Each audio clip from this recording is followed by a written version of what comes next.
አርዕስተ ዜና።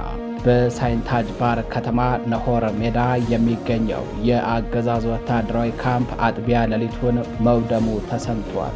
የፋኖ አባላቱ ትላንት ለዛሬ አጥቢያ ሌሊት ወደ ካምፑ ጥሰው በመግባት በቦምብና በሳንጃወግ የታገዘ ከባድ የጨበጣ ውጊያ በማድረግ ካምፑን ሙሉ በሙሉ አውድመውታል። በካምፕ ውስጥ የነበሩ ወታደሮችንም ሙትና ቁስለኛም አድርገዋቸዋል።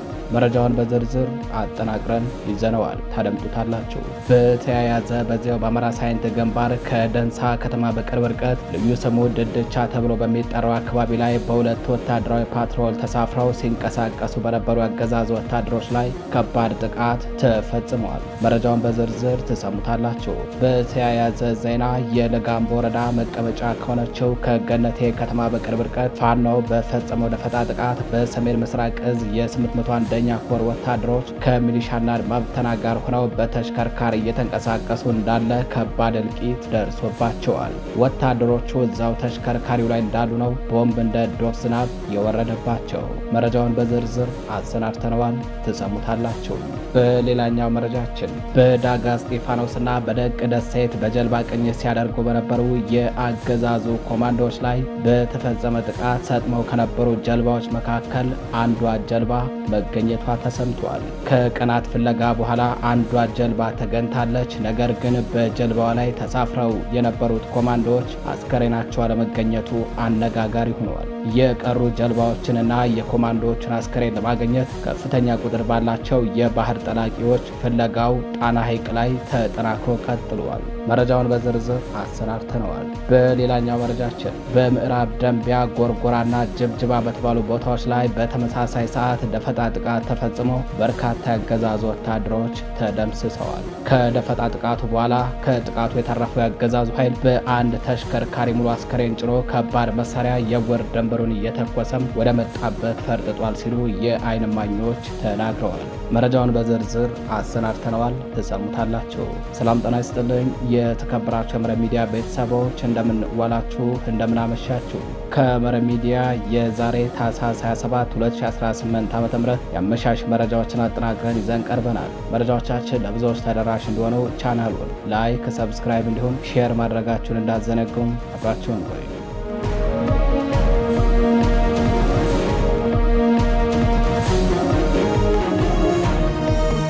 ወደ ቀዳሚው መረጃችን አለፍን። በአማራ ሳይንት ግንባር ሳይንታጅ ባር ከተማ ነሆር ሜዳ የነበረው ያገዛዙ ወታደራዊ ካምፕ መውደሙ ተሰምቷል። በአማራ ሳይንት ግንባር ሳይንታጅ ባር ከተማ ነሆር ሜዳ ተብሎ በሚጠራው አካባቢ የሚገኘው ትልቁና ዙሪያውን በኮንክሪት ምሽግ ታጥሮ የነበረው ያገዛዙ ወታደራዊ ካምፕ ዛሬ ታህሳስ 27 2018 ዓ.ም አጥቢያ ሌሊቱን በፋኖ ወድሞ ማደሩን የመረብ ሚዲያ የግንባር ጋዜጠኞች ለማረጋገጥ ችለዋል። በአማራ ፋኖ ብሔራዊ ኃይል ምስራቅ አማራ ቀጠና ምኒልክ ዕዝ ንጉስ ሚካኤል አሪኮር የአማራ ሳይንት መቅደላ ክፍለ ጦር ስር የሚገኙት የታቦር ተራራ ብርጌድ አባላት ናቸው። አጥቢያ ሌሊቱን የጠላት ካምፕን ጥሰው በመግባትና በጠላት ላይ ከባድ ኪሳራ በማድረስ ድል የተቀዳጁትም የፋኖ አባላቱ በከተማዋ ነሆር ሜዳ አካባቢ የሚገኘው የጠላት ወታደራዊ ካምፕን ጥሰው በመግባት ባደረጉት በቦምብና በሳንጃወግ የታገዘ ከባድ የጨበጣ ውጊያም በካምፕ ውስጥ የነበሩ በርካታ ወታደሮች ሙትና ቁስለኛ የተደረጉ ሲሆን በርካታ የጦር መሳሪያም በፋኖ ቁጥጥር ስር መግባቱን ጋዜጠኞቻችን ለማረጋገጥ ችለዋል።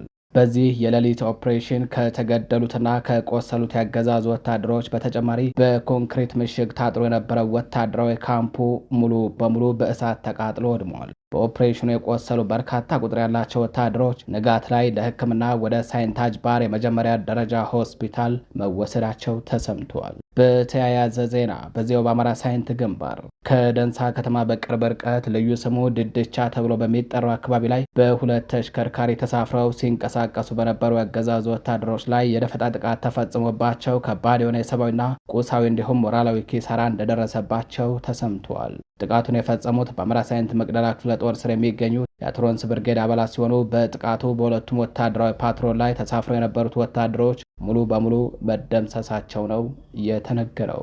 የአገዛዙ ኃይል ዛሬ አመሻሹን በጥቃቱ ወደሙ ፓትሮሎቹን በክሬን አስነስቶ መውሰዱ ነው የታወቀው። በተመሳሳይ የለጋምቦ ወረዳ መቀመጫ ከሆነችው ከገነቴ ከተማ በቅርብ ርቀት ፋኖ በፈጸመው ደፈጣ ጥቃት በሰሜን ምስራቅ እዝ የ801ኛ ኮር ወታደሮች ከሚሊሻና አድማ ብተና ጋር ሆነው በተሽከርካሪ እየተንቀሳቀሱ እንዳለ ከባድ እልቂት ደርሶባቸዋል። ወታደሮቹ እዛው ተሽከርካሪያቸው ላይ እንዳሉ ነው ቦምብ እንደ ዶፍ ዝናብ የወረደባቸው። በለጋምቦ ግንባር በሰሜን ምስራቅ እዝ 801ኛ ኮር 45ኛ ክፍለ ጦር አባላት የአድማ ብተናና የፖሊስ እንዲሁም የደቡብ ወሎ ዞን ፓራ ኮማንዶ ብሎ የሚጠራቸው የሚሊሻ አባላት በተሽከርካሪ ተሳፍረው ሲንቀሳቀሱ የለጋምቦ ወረዳ ዋና መቀመጫ ከሆነችው ገነቴ ከተማ በቅርብ ርቀት ላይ ደፈጣ ጥቃት ተፈጽሞባቸው ከባድ የሰብአዊና ቁሳዊ እልቂት እንደደረሰባቸው የምረ ሚዲያም የግንባር ዘጋቢዎች ለማረጋገጥ ችለዋል።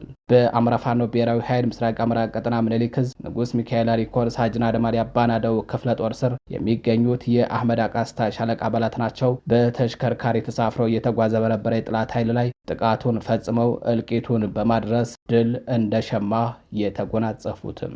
የተከበራችሁ አድማጭ ተመልካቾቻችን መረጃዎቻችን እንደቀጠሉ ናቸው። አሁን ደግሞ ወደ ዳጋ እስጢፋኖስ መረጃችን እናልፋለን። በዳጋ እስጢፋኖስና በደቅ ደሴት በጀልባ ቅኝት ሲያደርጉ በነበሩ ያገዛዙ ኮማንዶዎች ላይ በተፈጸመ ጥቃት ሰጥመው ከነበሩ ጀልባዎች መካከል አንዷ ጀልባ መገኘቷ ተሰምቷል። ከቀናት ፍለጋ በኋላ አንዷ ጀልባ የተገኘች ሲሆን ነገር ግን በጀልባዋ ላይ ተሳፍረው የነበሩት ኮማንዶዎች አስከሬን አለመገኘቱ አነጋጋሪ ሆኗል። በአማራ ፋኖ ብሔራዊ ኃይል ቴዎድሮስ ዕዝ 102ኛ ኮር ስር የሚገኙት የ11ኛ ክፍለ ጦር አባላት ታኅሳስ 25 2018 ዓ.ም በጣና ሐይቅ ውስጥ በሚገኙ በደቅና በዳጋ እስጢፋኖስ ገዳም ዙሪያ ቅኝት ሲያደርጉ በነበሩ የአገዛዙ ኮማንዶዎች ላይ በስናይፐርና በብሬን የታገዘ ጥቃት እንደፈጸሙ መረብ ሚዲያ የቴዎድሮስ ዕዝን ዋቢ በማድረግ በዕለቱ መዘገቡ አይዘነጋም። ሀገሪቱን ወደ አዘቅት እየወሰዳት የሚገኘው አብይ አህመድ ከሌሎች ተላላኪዎቹ ጋር በመሆን ዳጋ እስጢፋኖስና ደቅ ደሴትን ለመጎብኘት እቅድ መያዙ ተሰምቷል። በዚህም ጠቅላይ ሚኒስትሩ ወደ አካባቢው ከመሄዱ በፊት ለደህንነቱ አስጊ ነገሮች እንዳይኖሩ ለማጥራት በሚል በ5ና በ6 ጀልባዎች የተጫኑ በርካታ ቁጥር ያላቸው የኮማንዶ አባላት ታኅሳስ 25 2018 ዓ.ም ማለዳ ጀምሮ በሁለቱ ደሴቶች ቅኝት ለማድረግ ተንቀሳቅሰው ነበረ። የጸረ አማራው አገዛዝ ኮማንዶ አባላቱ በደሴቶቹ ዙሪያ ቅኝት እያደረጉ ባሉበት ነው ከወደ ፋኖ አስደንጋጭ የሆነ ጥቃት የተፈጸመባቸው። በጥቃቱ ኮማንዶዎቹ ተሳፍረውበት የነበረው ጀልባ በፋኖ ተመቶ የሰጠመ ሲሆን በርካታ ኮማንዶዎችም የውሃ ሲሳይ ሆነው መቅረታቸው ታውቋል። በተጨማሪም ጀልባዋ ከመስጠሟ በፊት በፋኖ ስናይፐር ተመቶ የተገደሉ ኮማንዶዎችም በርካታ መሆናቸውን ነው መረብ ሚዲያ በዕለቱ ቴዎድሮስ ዕዝን ዋቢ አድርገው በዘገባው አስነብቦ የነበረው። በሐይቁ ከሰጠሙ ጀልባዎች መካከል ዛሬ ታኅሳስ 27 2018 ዓ.ም ማርፈጃውን አንዷ ጀልባ መገኘቷ ተሰምቷል። ከቀናት የተጠናከረ ፍለጋ በኋላ አንዷ ጀልባ የተገኘ ሲሆን ነገር ግን በጀልባዋ ላይ ተሳፍረው የነበሩት ኮማንዶዎች የውሃ ሽታ ሆነው ቀርተዋል። አስከሬናቸውም አልተገኘም። በጥቃቱ ከሰጠሙት ጀልባዎች ላይ ከ150 የማያንሱ ኮማንዶዎች ተሳፍረው እንደነበር ነው የተጠቆመው። የቀሩ ጀልባዎችንና የኮማንዶዎችን አስክሬን ለማግኘት ከፍተኛ ቁጥር ባላቸው የባህር ጠላቂዎች ፍለጋው ተጠናክሮ ቀጥሏል። የተከበራችሁ አድማጭ ተመልካቾቻችን ወደ ሰሜን አማራ ቀጠና መረጃችን እናልፋለን። በምዕራብ ደንቢያ ጎርጎራና ጅብጅባ በተባሉ ቦታዎች ላይ በተመሳሳይ ሰዓት ደፈጣ ጥቃት ተፈጽሞ በርካታ ያገዛዙ ወታደሮች መገደላቸው ታውቋል። ከደፈጣ ጥቃቱ በኋላ ከጥቃቱ የተረፈው ያገዛዙ ኃይል አንድ ተሽከርካሪ ሙሉ አስከሬን ጭኖ ከባድ መሳሪያ ወር ደንበሩን እየተኮሰ መፈርጠጡን የተመለከቱ የዓይን እማኞች ተናግረዋል። ፋኖ በሰሜን አማራ ቀጠና ምዕራብ ደንቢያ ወረዳ ላይ በተመሳሳይ ሰዓት ሁለት ቦታዎች ላይ ደፈጣ ጥቃት በመፈጸም ነው ድል የተቀዳጀው። በምዕራብ ደንቢያ ወረዳ ጎርጎራ ወይንም ዋራጅ ተብሎ በሚጠራው አካባቢና ጅብጅባ በተባለ በሌላኛ አካባቢ ትላንት ታኅሳስ 26 2018 ዓ.ም አመሻሹን በተመሳሳይ ሰዓት ነው በጸረ አማራው አገዛዝ ወታደሮች ላይ ጥቃቱ የተከፈተባቸው። በወረዳው ጎርጎራና ጅብጅባ በተባሉ በሁለቱ ቦታዎች በተመሳሳይ ሰዓት በተፈጸመው ደፈጣ ጥቃት በርካታ ቁጥር ያላቸው የመከላከያ ሰራዊት አባላት ሙትና ቁስለኛ የተደረጉ ሲሆን መንገድ ሲመሩ የነበሩ የሚሊሻና የአድማ ብተና አባላትም በጥቃቱ መገደላቸው ታውቋል። እጅግ ፈጣንና አማራዊ ጀግንነትን ከደፈጣ ሳይንስ ጋር ያጣመረ ነበር በተባለው በዚህ ደፈጣ ጥቃት ሙትና ቁስለኛ ከተደረጉ ያገዛዙ ተላላኪ ወታደሮች በተጨማሪ በርካታ የጦር መሳሪያ በፋኖ እጅ መግባቱን የተነገረው። ከደፈጣ ጥቃቱ በኋላ ከጥቃቱ የተረፈው የጠላት ብልጽግና አገልጋይ ኃይል አንድ ተሽከርካሪ ሙሉ አስከሬን ጭኖ ከባድ መሳሪያ ወር ደንበሩን እየተኮሰ መፈርጠጡን ነው የዓይን እማኞች የተናገሩትም። አገዛዙ ወታደሮች ሙትና ቁስለኛቸውን በተሽከርካሪ ጭነው ሲሸሹ የወር ደንበራቸውን እየተኮሱ በንጹሃኖች ላይ ጉዳት ማድረሳቸውም ታውቋል። ወደ ሌላኛው መረጃችን አለፍን። በአማራ ፋኖ ብሔራዊ ኃይል ደቡብ አማራ ቀጠና ሳምና ዕዝ በጠላት ላይ የተጠና የሌሊት ኦፕሬሽን መፈጸሙን አስታወቀም።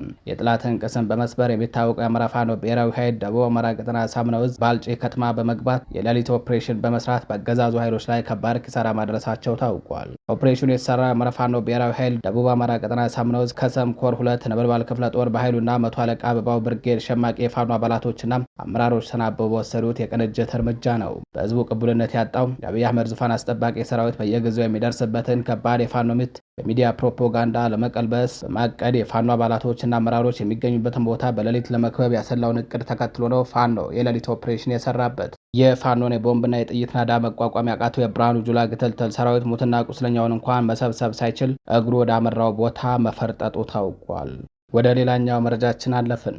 አገዛዙ ፋኖ በፈጸመበት የላውንቸር ጥቃት የአየር መቃወሚያው ከነውራሉ መውደሙን ተከትሎ በሼክ መሐመድ ሁሴን አላሙዲን ስቴዲየም በጠመደው ጀነራል መርፍ የወልዲያ ዙሪያ አካባቢዎች ላይ የዘፈቀደ ጥቃት እየፈጸመ መሆኑ ታውቋል። ከወልዲያ ጥቁር ውሃ በቅርብ ርቀት ቃሊም መገንጠያ አካባቢ ልዩ ቦታው ዘንዶ ጅራት ተብሎ በሚጠራው አካባቢ ላይ ታህሳስ 25 2018 ዓ.ም አመሻሹን ፋኖ በፈጸመው የላውንቸር ጥቃት አንድ የሰሜን ምስራቅ እዝ የአየር መቃወሚያ ተጠምዶ እስከነበረበት ወታደራዊ ኦራል ተመቶ ሙሉ በሙሉ በእሳት ጋይቶ መውደሙን መረብ ሚዲያ በምስል አስደግፎ መዘገቡ አይዘነጋም።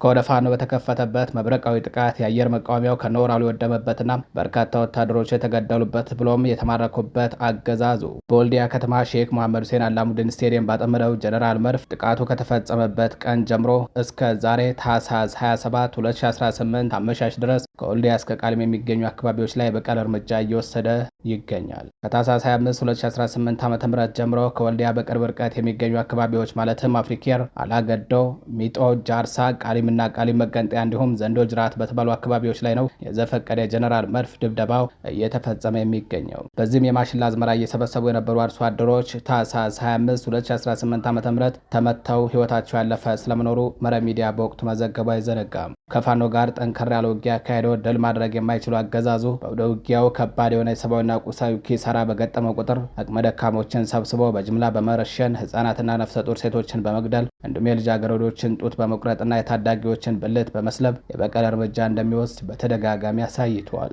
እነዚህ የነውረኛው ስርዓት ተላላኪ መከላከያ ሰራዊት አባላቱ ከዓመት በፊት ላሊበላ ዙሪያ በነበረ ውጊያ ከወደ ፋኖ የተሰነዘረባቸውን ጥቃት መቋቋም አቅቷቸው በመሸሽ ላይ ሳሉ አንድ ማሽን ላይ የሚጠብቅ የ10 ዓመት ታዳጊ ልጅ አግኝተው ታዳጊ ይዟት በነበረችው ትንሽዬ ጥልቆ ወይንም ስለታማ መሳሪያ ብልቱን ከትክተው እንደሰለቡት የአሁኑ የመረብ ሚዲያ ዘጋቢዎች ያኔው የአማራ ድምፅ ሚዲያ ባልደረባዎች በወቅቱ ዘግበው ነበረ። የመከላከያ ሰራዊት አዛዦቹ የጠላት ቤተሰቦችን ብልት መስለብና ጡት መቁረጥን የገዳ ስርዓት ያዛል ሲሉ ምላሽ ይሰጣሉ። እነዚህ ኃይሎች ታህሳስ 25 2018 ዓ.ም ወልዲያ ዙሪያ ከባድ ጉዳት ሲደርስባቸው የዘፈቀደ መርፍ ድብደባ በመፈጸም የበቀል ዱላቸውን በንጹሃኖች ላይ እስከ ዛሬው ዕለት እያሳረፉ ነው። በተጨማሪም የሆነ ነውረኛ አቅመቢስ አገዛዝ በወልዲያ ከተማ ወደ ጥቁር ውሃ መውጫ ጉቦ ተብሎ በሚጠራው ሰፈር የሚገኙ ነዋሪዎችን ታህሳስ 25 2018 ዓ.ም ማርፈጃውን ዙ 23 እና ሬሽን ጭኜ ስንቀሳቀስ አይታችሁ መረጃውን ለፋኖ ሰጥታችሁ አስመትታችሁኛል በሚል በየሰፈሩ ያገኛቸው ንጹሃኖችን መደብደቡንና አንዳንዶቹንም አፍኖ መውሰዱን በዕለቱ ጣቢያችን ዘግቦ እንደነበር ይታወሳል። በወልዲያ ከተማ በተለይ ዳርቻማ አካባቢዎች የሚገኙ ነዋሪዎች በከተማዋ ዙሪያ ውጊያ በተደረገ ቁጥር እናንተ ናችሁ የምታስጠቁን በሚል በመከላከያ ሰራዊት ከባድ ግፍ ይፈጸምባቸዋል። በዚህ ምክንያት በከተማዋ ማር ማቀነባበሪያ ተብሎ በሚጠራው አካባቢ የሚገኙ ነዋሪዎች መኖሪያ ቤታቸውን እየለቀቁ ወደ መሀል ከተማዋ ቤት ተከራይተው ለመኖር ተገደዋል። ከሼክ መሐመድ ሁሴን አላሙዲን ስቴዲየም ቀጥሎ የሰሜን ምስራቅ እዝ ሁለተኛ ወታደራዊ ማዘዣ ጣቢያ ጎንደር በር ማር ማቀነባበሪያው አካባቢ ይገኛል። ወደ ሌላኛው መረጃችን እናልፋለን። 206ኛ ኮር እያስመዘገበ ባለው ድል መደሰታቸውን በአነደድ ወረዳ የጃማ ከተማ ነዋሪዎች ተናገሩ።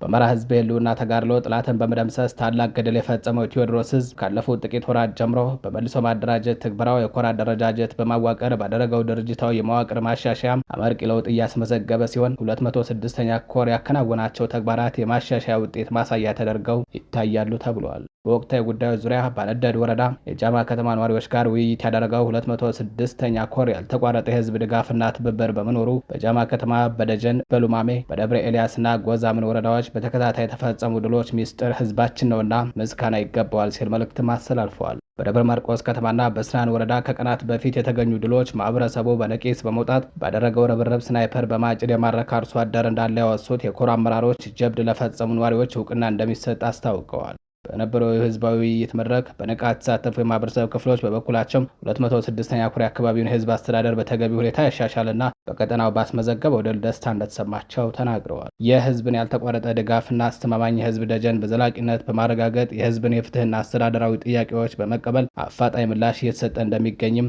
ኮሩ በህዝብ ግንኙነት መምሪያው በኩል ባወጣው መረጃ አስታውቋል። የተከበራቸው የመረብ ሚዲያ ቤተሰቦች ለዛሬ ታህሳስ 27 2018 ዓ.ም አመሻሽ መረጃዎቻችን እነዚህ ይመስሉ ነበረ። መረጃዎቻችን ለብዙዎች ተደራሽ እንዲሆኑ ቻናሉን ላይክ፣ ሰብስክራይብ እንዲሁም ሼር ማድረጋችሁን እንዳዘነጉ። በሌሎች መረጃዎች እስከምንገናኝ ቸር ቆዩ።